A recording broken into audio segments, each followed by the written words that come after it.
I realize that there's lots of chatter on the messaging box because Kudo is a very new platform to all of us. And so I thought I'd just give you a bit of an overview of the Kudo platform, because it's a new platform, but it's a really great platform because it provides real-time interpretation services. And so first, I just want to give you a few tips on how to use the interpretation and services and the Kudo platform. I'm going to turn my camera on and say hi to everybody if you can see me. First, translation is available in this webinar in English, Spanish, and French. So to select the language you want to use for the meeting, please go to the left-hand corner of your screen, and where you'll see the language selector, it's the box with floor written in it. If you click on floor, the downward arrow, a box will pop up, and you can select your language of choice, and you'll be able to listen to the webinar in that language. You can change the language that you're listening to at any time during the meeting, and the floor option lets you listen to the original audio of the person who is speaking. So if you're in the floor, you'll be listening to the language in which the presenters are speaking. You may find it really strange, and I do too, that you cannot activate your video or mic during the webinar, because Kudo provides you with two types of meeting options: an open meeting option and a moderated meeting option. Because we are a large group, we are using the moderated meeting option. This means that you as participants are not able to use your mic or camera unless given permission to by a moderator. For the duration of this meeting, unfortunately, we will be keeping your mic and camera off and ask you to use the chat function to ask any questions. This is because we're using triple interpretation, and it makes the translators able to do their work optimally. So please bear with us, and thank you for your patience. Kudo's chat function works a little differently to other meeting platforms. To write questions, please use the messaging button, which a number of you have already been using, on the right-hand side of your screen. When you click on the messaging function, you will see the three tabs labeled Participants, Operators, and Private. When you want to ask a question, please click on the Participants tab, and we will, rather than write them in any of the other tabs, and we will answer those tabs. We've got a colleague, Morma, who's monitoring the chat for us. And if you're having any problems with the Kudo platform, please share that on the Operators tab, and the Kudo people on the call with us will be able to help you. And then finally, I've been told with great authority, should you experience any problems at all throughout the webinar, please refresh your browser, and that should fix the problem at least 90% of the time. But we do have Kudo producers sitting online to help you, so do talk to them through the Operators tab. So now to the very important reason why we're all here, to help us celebrate our new request for proposals and to hear more about our new call. Next slide, please, Liesl. So first, let me introduce our incredible panel that we have pulled together for today's webinar. We have four speakers, including myself. We have Dr. Chichi Undi from the Population Council, who is the chair of the SVRI board, the co-chair of the SVRI Leadership Council, and the chair of the SVRI Grant Selection Committee, as well as a senior associate at the Population Council's Reproductive Health Program in Nairobi, Kenya. We have Susana Medina Salas from the IPPF Western Health Region. She's the Senior Research and Evaluation Officer and an previous SVRI grantee. Welcome, Susana. It's so great to have you on the call as well. And we also have Angelica Pino, SVRI's Grant Manager, who is here to answer all your questions around this new call that we have out. Next slide, please. So what are we going to do today? First, I'm going to start off and just provide after this welcome, an overview of the SVRI grant making. And then Chi-Chi is going to talk a little bit about our grant making principles and what the review committee likes to see in proposals. She's also then going to have a discussion with Susana around what the SVRI grant meant to her and to her organisation and partners, as well as, and then Susana is going to share a little bit about the research that we funded under this grant. Then we'll hand over to Angelica, who will talk more of the SVRI research grant, what we're looking for, and hopefully then we'll be able to answer your questions. Again, we are sorry that we aren't able to answer your questions in real time. Please use the messaging tab. And for any questions that we aren't able to answer because we don't have enough time, we will be writing back to you and respond to all the questions.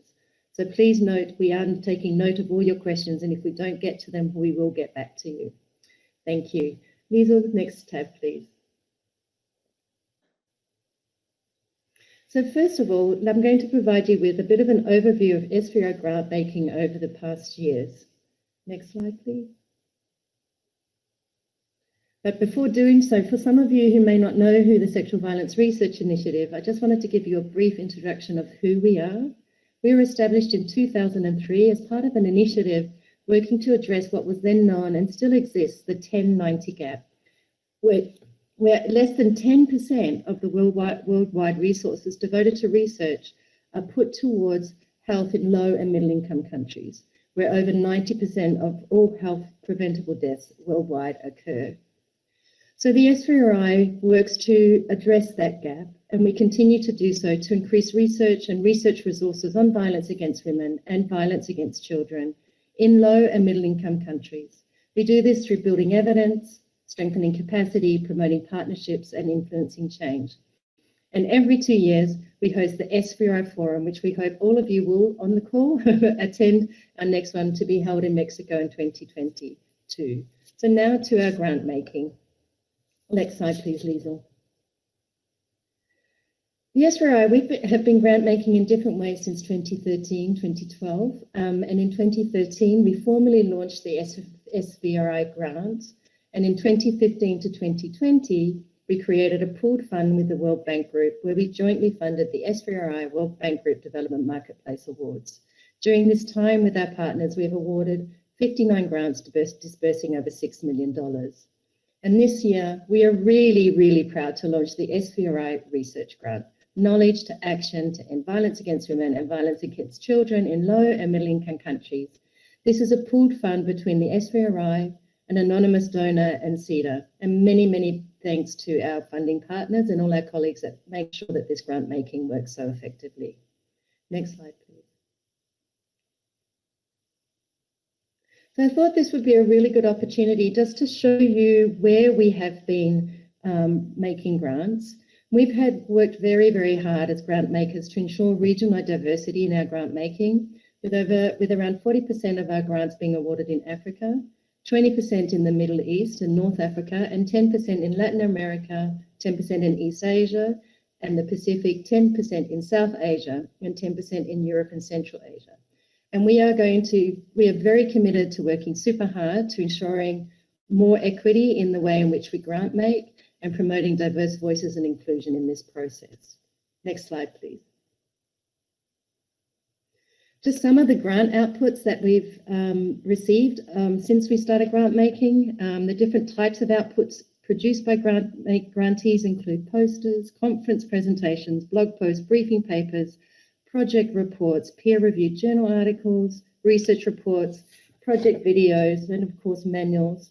And at SVRI Forum in 2019, last year, 18 of the grantees presented their research findings there. So it just highlights to us how great the research being done through this award is and the value that it is making to the field. So now to some impacts of the grants. Next slide, please. In a study with past grantees, we asked them what they thought the impact of the grant has been for them. 87% of grant winners surveyed who had applied for additional research funding from other funders were able to successfully leverage their receipt of an SVRI grant in order to acquire additional funding. And there's been some really great success stories, and many of our grantees are getting additional funding for the research that they've been doing. In terms of the outputs and the diffusion of findings and new ideas, research funding has been widely disseminated according to their grantees across a wide variety of platforms and audiences. And this, to some extent, has also been because the SVRI is a global network with over 7,000 members around the world. And so we have a very wide reach. So the research that we support and your research, even if we're not funding it, please share it with us and we'll widely disseminate it for you. Of the grantees that we surveyed, 92% said that they had been forging relationships with local government agencies, practitioners, universities, and other researchers, all of which are integral to ensuring that the dissemination of their research findings are reaching those that can actually use those findings. And all of our grant winners, we are very pleased to say, believe that their project has made or will make a difference to the evidence base on violence against women globally. So next slide, please, Liesl. So now what I'd like to do is take this opportunity to hand over to Chichi Undi from the Population Council, our wonderful chair of the board and the Leadership Council, and of course, sits on the evaluation panel, to talk a little bit about SVRI grant-making principles and what we like to see in our grants, in our proposals. Over to you, Chichi.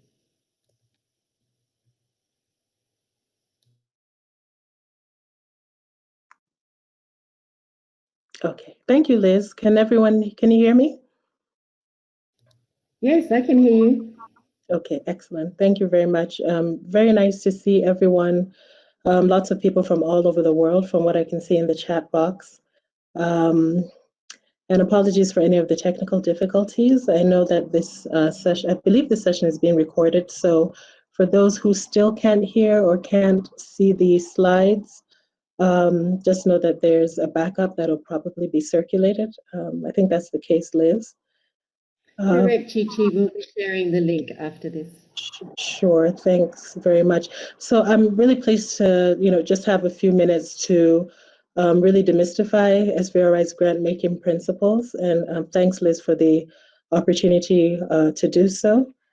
I just want to say that the grant-making principles are really very similar to the SVRI's ethos as a whole. Next slide, please.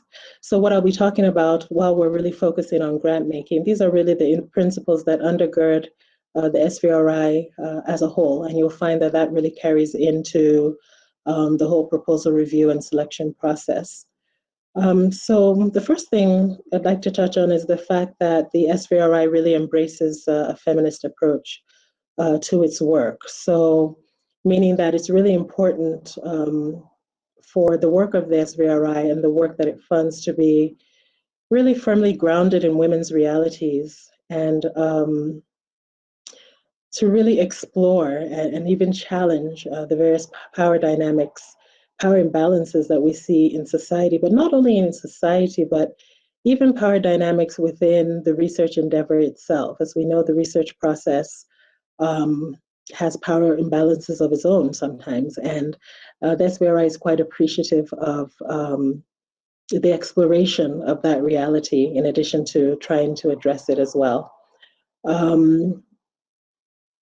The SVRI is also extremely committed to ethics. So the work that it does and the work that it funds really has to meet the highest ethical and safety standards, especially given this particular area of interest, violence against women, violence against children. I think it goes without saying that being ethical is extremely important. Innovation is another principle of the SVRI, which I will touch on again in the next slide. But really, SVRI is quite excited about ideas that are fresh, not just ideas, but partnerships that are fresh, methodologies that are fresh. These are the things that are likely to catch the attention of the review panel. It's important to the SVRI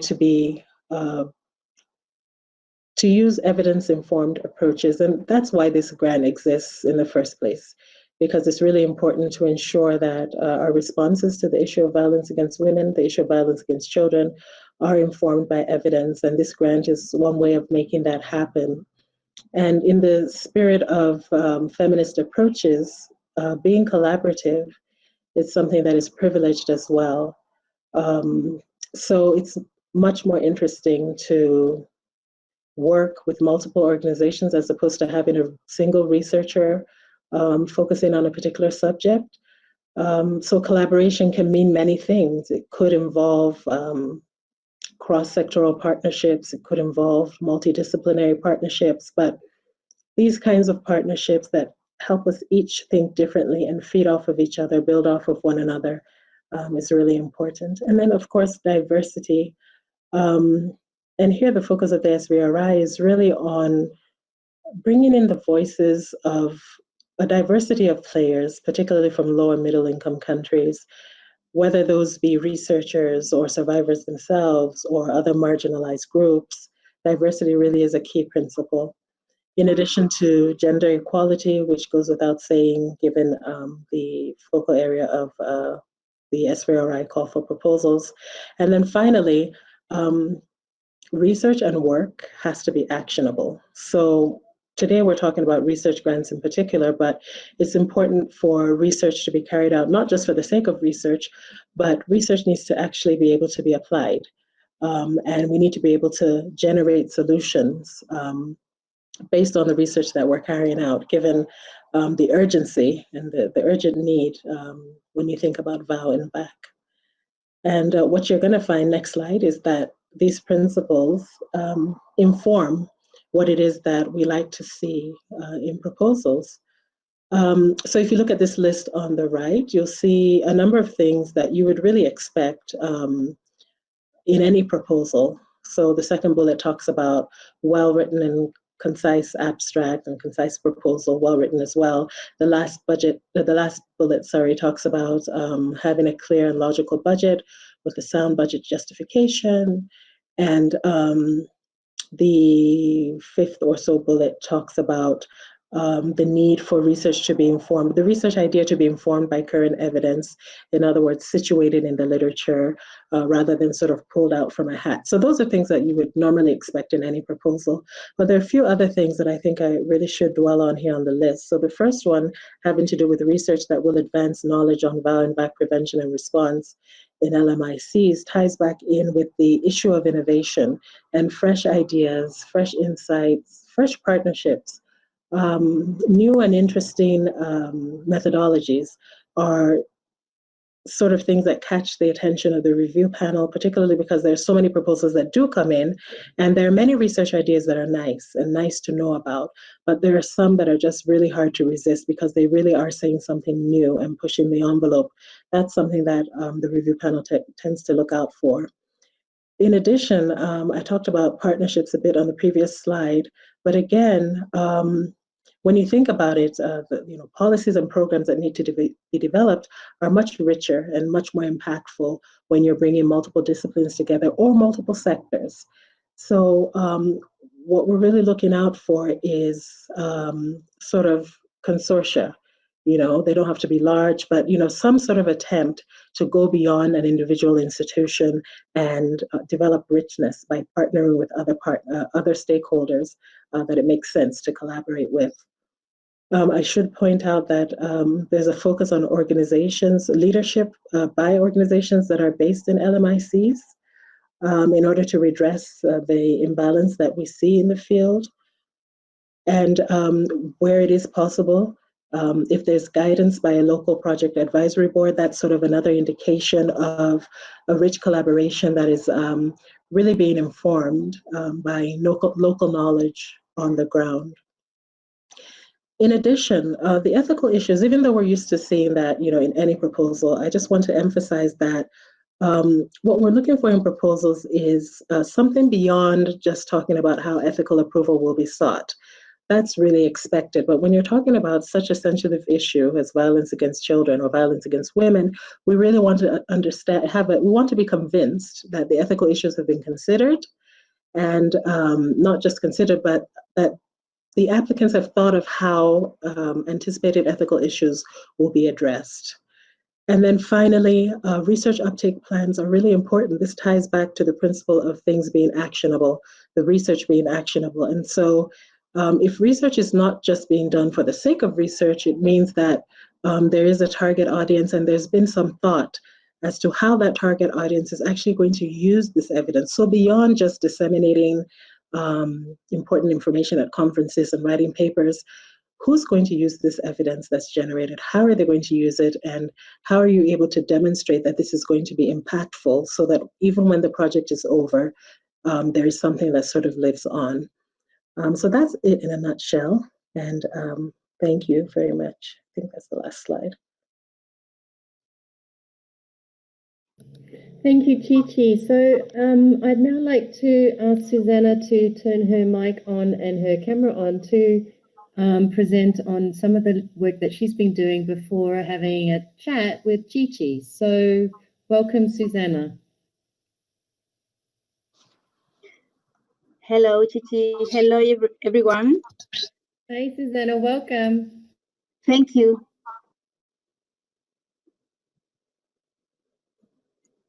Can you hear me? Yes, everybody can hear you loud and clear. Okay, thank you. Thank you to thanks to SVRI team for inviting us to talk about our experience as a former grantee. It's my pleasure to be here. I'm going to talk about our research and the use that we have done of it. Between 2017 to 2018, the International Planned Parenthood Federation, the Western Hemisphere region, in partnership with the London School of Hygiene and Tropical Medicine and MEXFAN. MEXFAN is our local partner in Mexico. We conduct a study with the objective of understand the mechanism through which the comprehensive sexuality education, CSE, contributes to the prevention of IPV, intimate partner violence, among young people. And we wanted to know which mechanism can increase the prevention of violence among young people. Before we had a grant from SVRI, we carried out some research using longitudinal quasi-experimental design, and we work with 300 students in Mexico City with who received a CSC intervention facilitated by professional health educators. The data collection methods included observation, surveys, interviews, and focus groups with students, teachers, and health educators. Oh, sorry, the previous one slide, thanks. Yeah. And the initial data that we got with the analysis conducted in the middle of 2018 identified 4 ways in which the CSC intervention can be used as tool to prevent violence again among young people. The results were very, very interesting, but we wanted to make a deeper analysis now from a qualitative perspective to better understand these points. And we applied to the SVRI call for proposals in 2019, and we were selected as a grant winner. And we used this grant until 1 month ago to fulfill 3 specific objectives. The first of them was to conduct a longitudinal data analysis. The second was put research into practices in the MEXFAN's community programs. And the third was the dissemination of the results. As you can see in this slide, we found 4 ways in which CSC can contribute to prevent violence. The first area is critical reflection on gender and harmful social norms. CSC, the Comprehensive Sexuality Education, provides a safe space to share experience about gender, about sexuality, about relationships for young people, and it promotes the reduction of violence among them. The second area is that the well-facilitated CSC sessions create a safe space to promote the assertive communication. It means that participants became more comfortable to talk about gender, about sex, about sexuality after the course of the CSC. The third area was encouraging care-seeking behavior. Health educators who implemented these sessions provided information, support, and referrals directly to students who referred or to refer violence or to know that someone was living in violence. And finally, the fourth area is the need for well-trained and support health educators. We found that facilitators need adequate training and support to be effective. Facilitators should be trained to solve conflicts, to encourage critical reflection, and to be able to create a safe space. You can see in this slide 2 QR codes, and you can download 2 papers that we wrote through this research. And in conclusion, we suggest that comprehensive sexuality education has real potential to help prevent intimate partner violence by encouraging adolescents to question harmful social norms. The findings of this research reinforce the importance of working in schools, which are strategic both as setting for violence, but also as setting for its prevention. In the next slide, you can see which were our products, our outputs of this grant, and we are very, very proud of them. We could develop, we could write 3 articles that we submitted to academic journal. We also developed 3 policy briefs related CSC as tool for prevention of violence, but also how to scale up the CSC. We also wrote 3 blogs. You can find them on the website of SVRI, and you also can download the policy brief in this QR code. And the output that we think is the most relevant of this grant is the manual of strengthening GBV care during the implementation of CSC sessions that developed by MEXFAM. As Chichi, as you have said, this is a very practical output of the research. It is evidence-based document, and it helps to help facilitators to address and to deal with GBV or violence against children and violence against women during the implementation of CSC interventions. And we also participate in webinars, podcasts, and face-live sessions. Thank you so much, Susanna. We are really proud of this project as well, and the amazing work that you've done, and all the incredible outputs and the impact of this study, and really moving the field forward to gain a better understanding of the power of comprehensive sexuality education in schools. So now I'm going to hand over to Chichi and back to Susanna to have a conversation about what it was like to be a SVRI grantee, and maybe some tips for potential grantees or applicants. So Chichi and Susanna, would you mind turning on both your mic and your camera so people can see you while you're talking? Sure.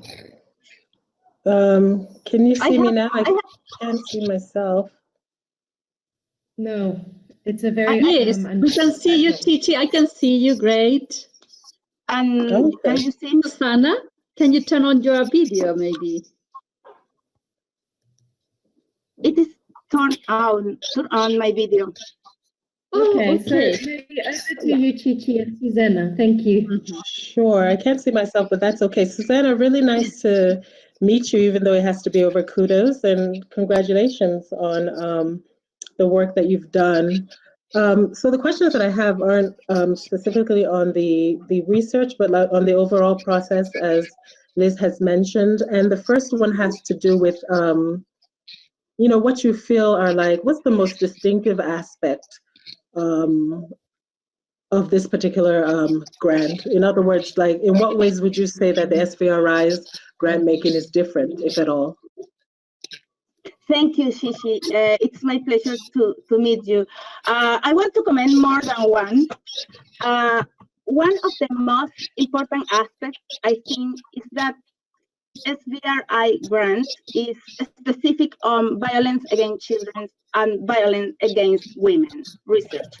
And it is a growing area of knowledge, and SVRI offers this grant to increase the understanding and practices from an evidence-based approach. The second key aspect that we consider very interesting is that SVRI is a platform for violence against women and violence against children researchers and practitioners. It means that many institutions that are conducting studies, as well as organizations that are implementing programs, and even leaders and social networks can find useful and innovative information to respond to violence. Thirdly, I think that this grant provides technical support to develop communication materials for dissemination. And I think that it is not usual. It is very useful because you know that communication is an indispensable component of research. And with this grant represents not only the funds to disseminate the findings, but also a strategic audience to share our research with a global violence against women and violence against children community. And finally, I want to highlight the role of the SVRI team because they play a key participation as partners that goes beyond the grant. It means that there is an authentic shared commitment to stop and to eradicate violence against women and children. Thank you for that, really rich answer. It really touches on one of the principles of the SVRI. So with this feminist approach, it's quite supportive, I would say, and nurturing of researchers. And you make a good point about there being a ready-made platform through the SVRI forum for sharing the results globally. So I'm glad that you've been able to benefit from those experiences. And my next question is going to be, if you had to summarize, what do you think has been the greatest impact of this research on your organization? The greatest impact for your organization? Mm-hmm. I think that the first great impact has been the translation of evidence into practice. The findings of this research are now being directly integrated into the MEX-Fund's approach for young people through the comprehensive sexuality education. This means that our project is transforming young people's life, increasing their competences to identify and to seek support in cases of violence. The second impact has been the use that we have given to the resources and the outputs developed with these funds, with this grant. For example, we have used the results of the research to support new proposals for other donors.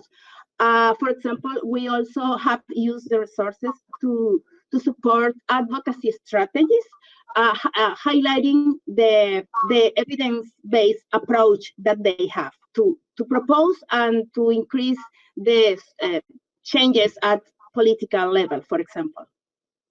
Right.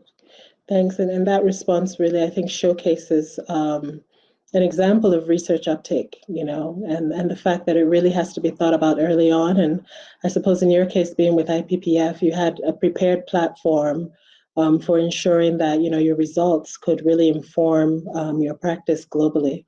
So congratulations to you. And my last question is, what advice do you have for potential applicants, given that, you've already been through this process of having to apply and then being awarded, and now you're at the end of it. What advice would you give to anyone thinking of applying at this time?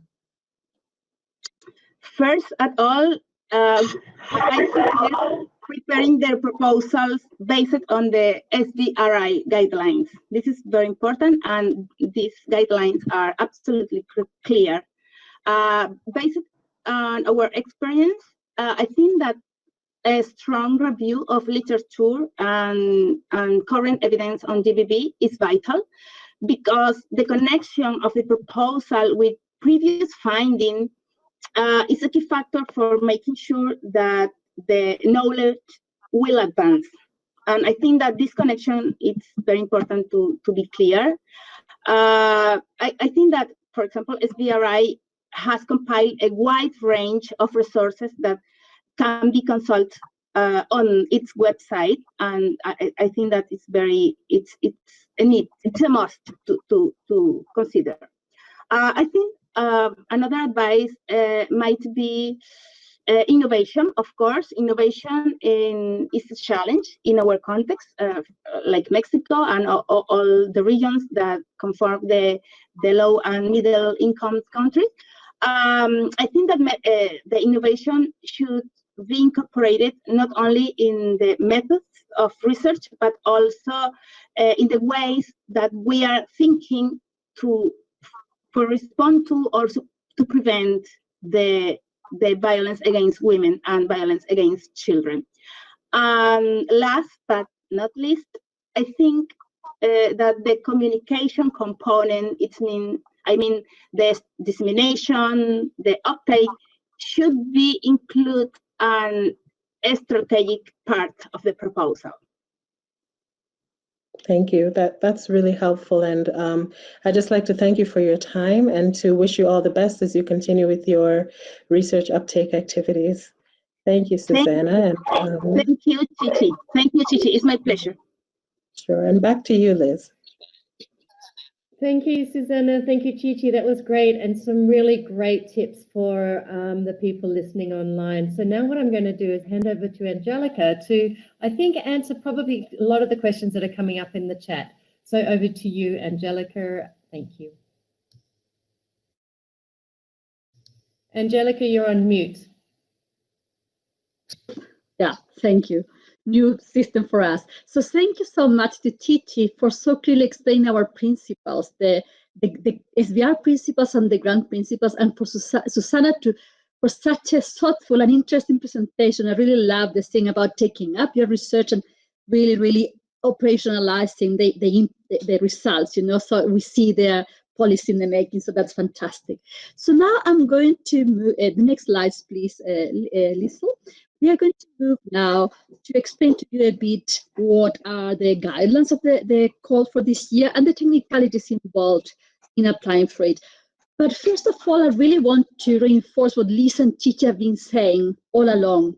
The SVRI aims to tip the scales when it comes to resources for research, and we really want to channel more resources to low and middle income countries. We also want to provide platforms where researchers can showcase their work and impact public policy, like this obvious example from Susanna. We know that research is happening in low and middle income countries. We know research is happening in many languages, not only English. So we really that's what we want to hear about, what you are doing in your settings. So this grant, we want to amplify different voices, be more diverse in who is talking, discussing, and researching violence against women and violence against women. And you will see this principle applied in the guidelines I'm going to talk about just now. Next slide, please. So first of all, who can apply to this grant? Applicants should be affiliated with a recognized, legally constituted research institution or organization with existing research or programming capacity on violence against women and violence against children. We do not provide grants to individuals.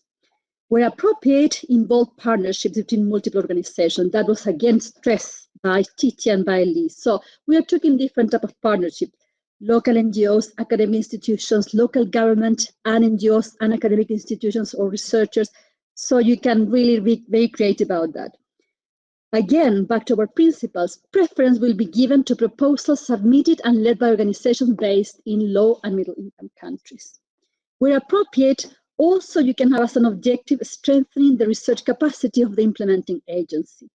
And organizations or consortium can submit up to 2 proposals, but of course we cannot fund more than 1 because we want to spend the limited resources we have. Next slide, please. Other eligibility criteria that you really have to have in mind when you start thinking about applying. Previous grantees cannot be applying as principal applicants. You could be part of consortiums, but you cannot be the main applicant. Also, organizations with a active grant, you cannot apply. They will have to wait for another round. And also, no applications for multilateral institutions will be considered, agencies. They can be part of your proposals, but cannot be the recipient of the grant. And again, what is the point of our research grant? all projects must focus on violence against women and violence against children prevention and or response in low and middle income countries. If you are seeking funds for scale-up or dissemination activities, you need to provide us with sufficient information to assess the scientific quality of the original study and be very clear about what do you want to use the funds for. Next slide, please. What are the type of projects we are looking at? First of all, implementation science. We are interested in studies that evaluate how to effectively expand tested prevention and response interventions, and also qualitative studies that explore the effectiveness and process of creating change in prevention interventions, or the acceptability, impact, and process of change created by response interventions. We also can consider research projects that are either standalone projects or a component of a larger project that will guide us in our efforts to prevent and respond violence against women and violence against children. Very important here, 2 studies that address the intersection between violence against women and violence against children. Studies on how to integrate work in this field, programming in these 2 areas, into larger sectoral work, for instance, in large infrastructure development projects. Also, those proposals that develop innovative methods and tools for violence against women and or violence against children research. Secondary, the analysis of data as well, and also research on under-researched populations or high-risk populations or vulnerable populations. And last but not least, and obviously, it's kind of we are really very much on kind of concerned about what's going on with COVID and the impact on violence against women and children and those intersections. So there's a lot. I think there's so much that we could be doing in that field too. Talking about the ethical and safety of doing research under these circumstances, what happened to support services for victims, survivors of violence, and the very strict regulatory environments. So a lot also can be done this time around in terms of COVID and the impact on violence against women. Very importantly, though, all the research that you propose must address a gap in the field and build on evidence. That's very important for us. Innovation, building on evidence. And I just wanted to tell you a bit about some of the projects we have funded in the past. Through a funding and another funding mechanism that SVRI had in the past, we supported a study aimed at researching the impact of the gender transformative program to prevent intimate partner violence and HIV among Somali refugees in Ethiopia. One example of studying the intersections between violence against women and violence against children is a project that we are currently supporting through this grant mechanism that will evaluate the extent to which participation in a multi-component, gender-informed, father-inclusive program to improve early childhood development is associated with men having more equitable gender attitudes and also show lower rates of gender-based violence. And another study very interesting being conducted in Brazil right now, about to start, will measure the effect on the mental health and well-being of women at risk of violence of a program under which they could access free services from lawyers and psychologists belonging to a network. Next slide, please.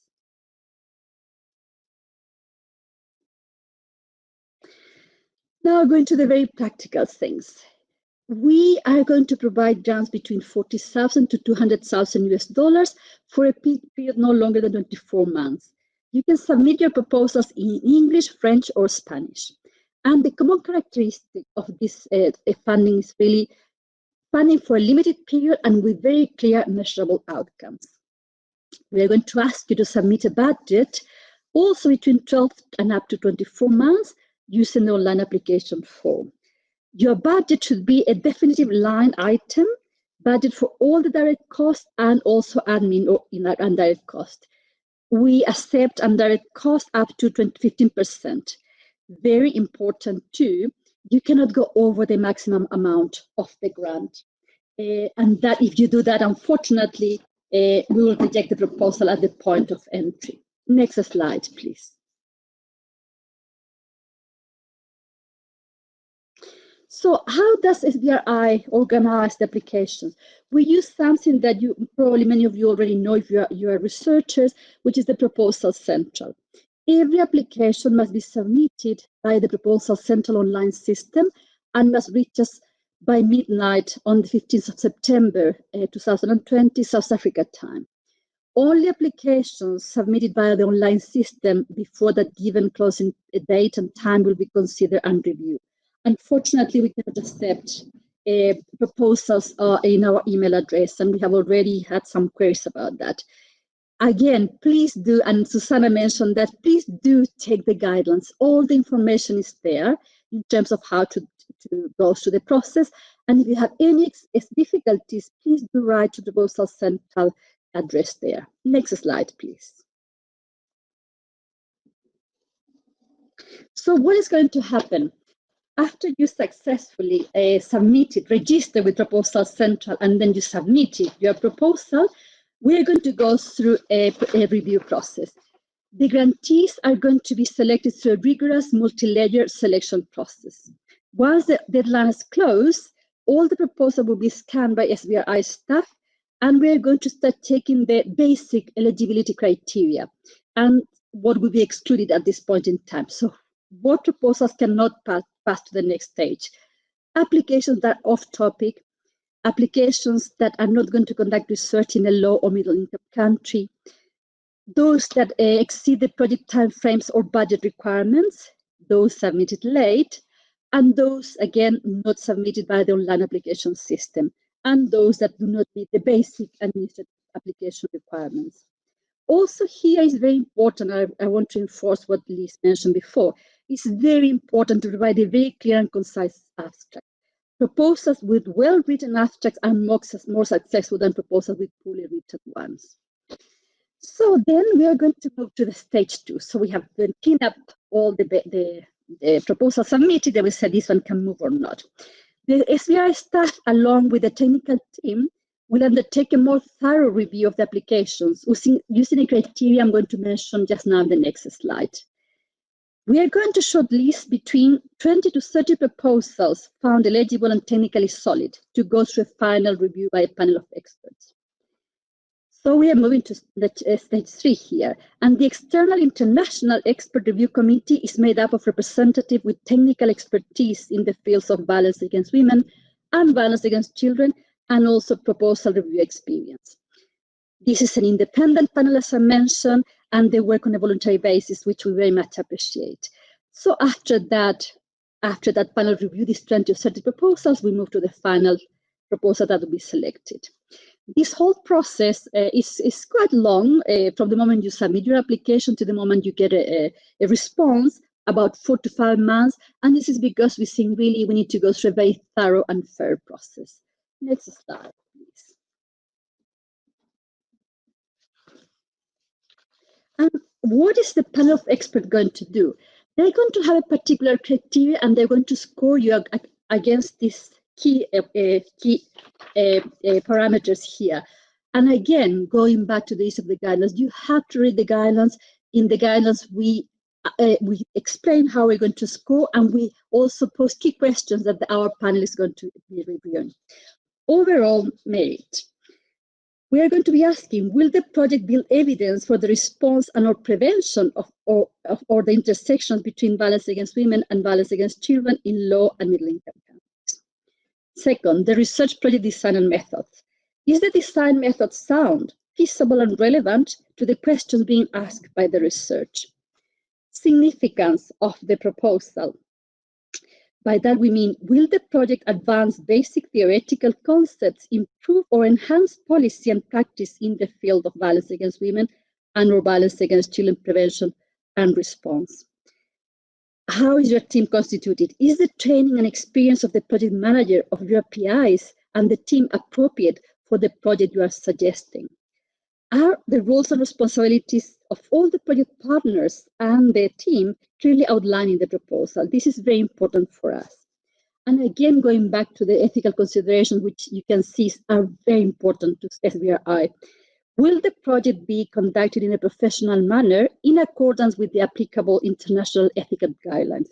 And the guidelines, again, contain some key resources, but also, of course, you have to take also what is in existence in your regions and your languages. Last but not least, Is the budget you're proposing credible and aligned with the project activity methodology? Next slide, please. So here, just very briefly, some of the links that we suggest you follow. Our guidelines are in this SVRI the website in 3 languages. That's our email address. Also Proposal Central, that's their website. The address where you can consult also on any technical issues, and the World Bank country classification. We have already received some of the questions regarding the income of the country, so you have to really go and check there. Next slide. So this is from us.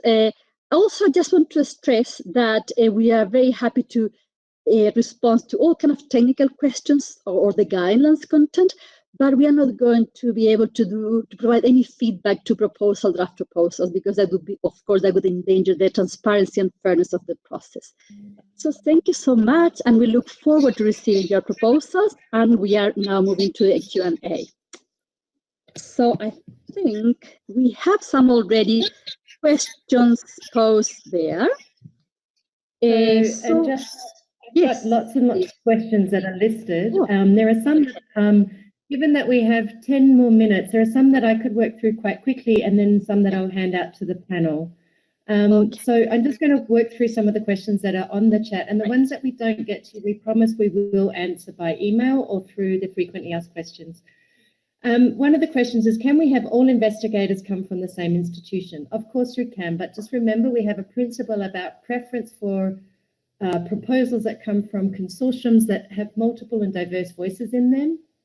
Can an organization apply as a lead in a project and as part of a consortium for another? Yes, I think that's fine. How important is to be affiliated to an academic or research institution? In other words, can 2 NGOs work together and apply? Yes, of course, that's absolutely no problem at all. It is a research project, so we will be looking at the technical aspects of the research proposal. So really make sure that your methodology, your aims and objectives, how you're going to meet your aims and objectives through your method is very clear and thought through, along with the ethics. If we're carrying out a research on an intervention, can the request include funding for the implementation of the program as well as research costs? We would prefer to be funding the research costs. We know research is very expensive, and we would like to ensure that the research is done well. But if you can justify your costs, then by all means do so. If an organisation is led by men or males but believes in feminists, can they apply? Yes, of course, for sure. There's a number of questions people have asked. How many awards are given each year and how many applicants? We get about, it's highly competitive, so we get about 250 plus applications, and we award up to 10 grants per year. And then there's a number of questions around if I'm based in the north, but my research is based in a lower middle income country, am I still eligible? Yes, you are, but we are really giving preference to research that is led by institutions in lower middle income countries. So think about that when you're thinking about developing your team. Angelica, I'm going to ask you to answer this question. In the context of COVID-19, will there be flexibility for an agile research design that can be adapted depending on the country-specific situation in terms of the epidemic? I think so, yeah. I think we're very open to kind of innovation, definitely. I think that's the word right now in the field too. But again, you have to really very, very be cognizant of the safety issues, ethical issues, so that's the key thing for us too. Definitely you can, but as long as you really take into account ethical issues when you design the research. Brilliant. Then another question for you. My question is about leverage or co-financing. There isn't a co-financing requirement in the guidance, which is correct, but would it be considered when reviewing proposals if an initiative is leveraging funding from another? I think that is great. I mean, we will have to assess the whole proposal. And if you are saying, look, this proposal cost $1 million and we're asking to have something from you, but we have the rest and we can deliver a good research in the end, that's great. That's fantastic. And it's not a problem, definitely. So we will consider that as well. So Chi, this question is, I think I'd like to direct this question to you. How will the SVRI ensure diversity? Are you considering a certain quota to maintain geographical balance?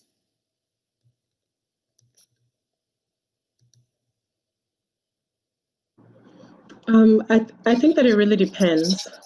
Part of it is that it depends partially on what has been funded before, in which regions. It also depends on, there are certain regions where you could say that a subject has been relatively over-researched compared to others. One thing that I know, and those decisions can be quite difficult, is oftentimes for settings where you really don't see a lot of research around violence against women and violence against children, the SVRI is just interested in making sure that those voices are a part of the conversation. So sometimes it just really depends on what are the proposals that are coming in, what are the settings that they're coming in from, and a whole lot of other factors that can be difficult to pinpoint, just today until we actually see the proposals that do come in. But I really do have to emphasize that geographical diversity and other forms of diversity really are important, and that's where it really does try to make sure that different regions are not left out. Thank you, Chi. I have another question, Angelica, to you. Can the proposal be related to phase 2 of a project that would have had phase 1 completed before the project start timeline of June 2021? I think so. We will have to definitely consider, this is not a problem, as long as there is kind of, cohesiveness in what you are proposing to us, and the 2 phases you're talking about make sense, and they're really linked, definitely is not a problem. And do we prefer multi-country studies versus single-country studies, or cross-regional? Is another question. Not necessarily, no. I think it depends again, though, on these are limited resources, so you really have to show that you're going to make good use of this maximum $200,000. Multi-country, regional could be a bit difficult, but if you can show us that you can do it, why not? Yes. But there's no preference, really. I can see, Liz, a question here related to COVID. Follow up to COVID-19 question. Given the difficulty of accessing vulnerable populations and their safety, is secondary resource research appropriate? Absolutely. We know that we really, really need to know the safety of participants, of women, survivors. So absolutely, if you want to research in that way, no problem at all. I have another questions that have been posed in the chat, and we have 2 more minutes. And so there are a number that we could actually answer by email to the people asking the question. The question around COVID in the proposals, we really would like you to address the uncertainties and restrictions around COVID. Our current grantees, Angelica, will talk a little bit more now about that. We are asking them to revise their proposals on the basis of COVID. So we are very flexible as a donor, but we just need to be informed of what's going on. So please do address COVID, the ethics, the challenges. When we love proposals that look at secondary data analysis as well. So think about those things. And then there's one other question before we bring this to a close. There was a question saying, do we only focus on prevention? Angelica? Not necessarily. As you can see all along too, we work on prevention, but SVRI also works on response. We really go through the whole spectrum of prevention and response to violence against women, violence against children. So absolutely, you can also work on response. And some of the examples of current where we are funding is on response to violence. Amazing. I feel like we have captured most of the incredibly great questions in the chat, and we will go over them again if we have missed any. I would like to start bringing this to a close because the Kudo platform is ours for the hour. What I would really like to say is thank you for the amazing panelists, Chi, Susanna, Angelica. Thank you to the incredible SVRI team that has pulled this all together, Morma and Liesl. Thank you to the Kudo team for providing feedback. Hey, Susanna, nice to see you. We see you at last. Sorry, I discovered now this video. And thank you to all of you for joining us. Please reach out to us by email, as Angelica has said. And I'm just going to hand to you, Angelica, for the last word. Yes. Thank you so much, Liz. So thank you for everyone who made the time. And I know it's been a bit of it's a new system, so you have to go and register and then join and then learn the technicalities. So we really appreciate that you took the time. and you manage, and you listen to us. As we said, we are open to respond to all your queries by email too, as long as it doesn't mean commenting on your draft proposal, obviously. But really happy to guide you in whatever is useful in terms of the guidance and the technical process. And we really, really look forward to hearing from you. And again, really, really happy that we can offer resources, to researchers based in low and middle income countries, because we really want to tip the scales. Thank you so much to everyone, and looking forward to receiving your proposals.